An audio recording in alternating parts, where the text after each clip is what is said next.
during his last supper in John's Gospel.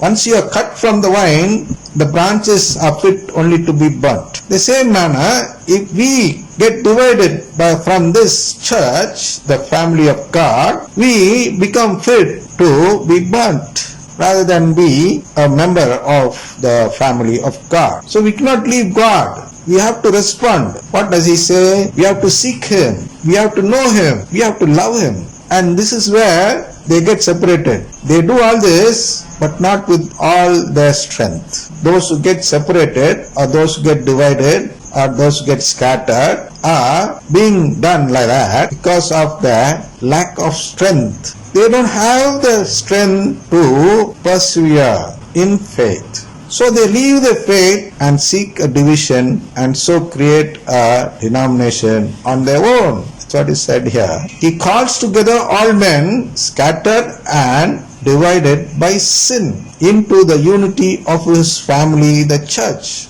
To accomplish this, when the fullness of time had come, God sent his Son as Redeemer and Savior. So, why was Jesus sent here? Actually, when we say Jesus, you must look at him as the Eucharistic Lord. Why did the Eucharistic Lord come to this earth? That is a question we should ask. The Eucharistic Lord came here to accomplish this plan of God. What is this plan of God? To create his family. This Eucharistic Lord is given to us only to create his family. All those who seek this family will believe in him. All those who know God will believe in the Eucharistic Lord. And all those who love God will strive, will put all the strength in joining this family of God. So those who are weak and those who are not strong in their love, leave this church. That is why this division. So, Eucharistic Lord was sent to this world to find out who are those men who love God, or who are those who seek a membership in the family of God. That is why Eucharistic Lord was sent to this world to become a Eucharist, to become a bread that saves. Jesus should live as a human. He should be born as a human. He should live as a human. He should die as a human. Only then he can take us into his family. In other words, only then he can give his relationship to us. Only then we become relation to Jesus Christ. Co-heirs it is called. We share in his heirship. We inherit his property equally. So, God sent his Son as Redeemer and Savior. Redeemer, what does Redeemer and Savior mean? Many think it is redemption from the sin.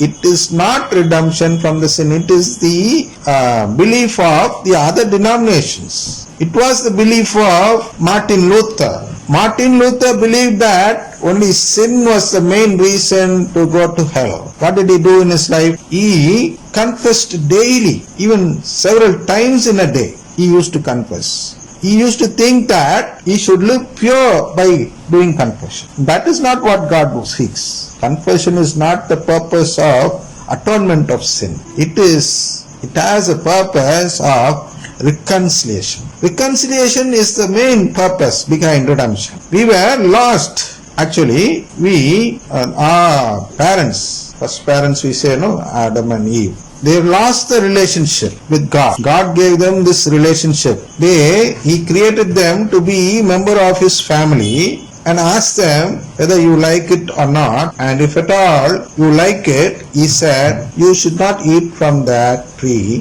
which gives you death. But what did they do? They disobeyed God and went and ate that fruit and showed or relieved to God that they do not like God's family, or that they do not like to become a member of the God's family. So, what did God do? He cut his relationship. He took away his relationship and then sent them to this material world so that other descendants of this parent would at least show their response, at least respond to God during his call in this material world. So he sent the descendants here and asked them to return to God. Prodigal Sons Act. This is it. We have to return to God to seek His relationship. We have to. If at all you love God, you have to do it. There is no other go. Only if you don't love God, that is with full strength. Even if you lack strength in it, He considers it as something which refuses God's relationship, or the act of accepting God's relationship. It's a refusal of the act, or the denial of acceptance. So they refused to respond to God's call, and so He sent this Eucharist from heaven, so that from this people who have refused to accept God's relationship, there may be few who might seek it. There may be few who might know that. There may be few who might love God with all this. So to test it, God sent this Eucharist. And when we go to the Eucharist or to the Mass and celebrate this Eucharist, we are actually responding to His call. And that is how the Eucharist acts as a Redeemer and Savior. This Redeemer, this Eucharist is actually God's Son, who is at present in a form of the bread, so that it would be in an easy form to eat. He cannot eat the flesh of the Son of Man directly. So He converts this bread into His flesh. Transfiguration is somewhat like that. So this is the Redeemer and Savior's act. God sent His Son as Redeemer and Savior.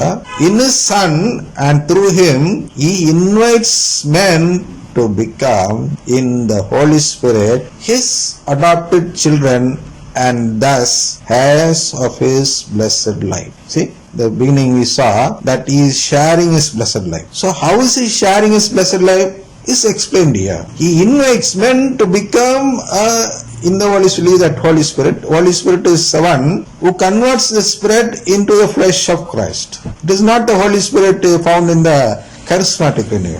Charismatic renewal does this, does actually the opposite of this. Charismatic renewal is taking away the relationship which we have attained of God from the baptismal promise, and is asking us to not believe in the family of God, because they follow the faith followed in a Pentecostal church. The Pentecostal church never believes in divine filiation. They say that God has called us not to become member of His family, but only to be like His servants or His friend or something like that. Something subordinate or state. A state lower than what God is. But we in the Catholic Church believe that He is sharing His blessed life. He is not giving us a different sort of life. He is sharing His own blessed life with us. That is why we believe in the divine filiation. It is equivalent. It is equal to His state of life. That is why we are called children of God. We are children not just because we are being called like that. We are children just because we are sharing in His life. Once we get adopted, we are treated equally. That is why that is the term divine filiation is mentioned. Adoption means real adoption. It is not just a figurative speech. It is real adoption as children, and also as heirs. Heirs mean you can inherit the property of God. What do we inherit? Heirs of His blessed life. We inherit His life. He is giving us His life to us. He can share any number of life with us. That is how He is in a Trinity form today. He can give that equal status to any number of people. Just being a Trinity is a mystery for us, but He has a greater mystery in His plan, where we are going to be equated with this Trinity, members of this Trinity. That is innumerable form. That is why we are called children of God. So here, before we go into finding out what is confession, we should first of all believe or understand this plan of God. That is what is explained in CCC 1. And next we will see another tenet of the Catechism of the Catholic Church. In the name of the Father, and of the Son, and of the Holy Spirit. Amen.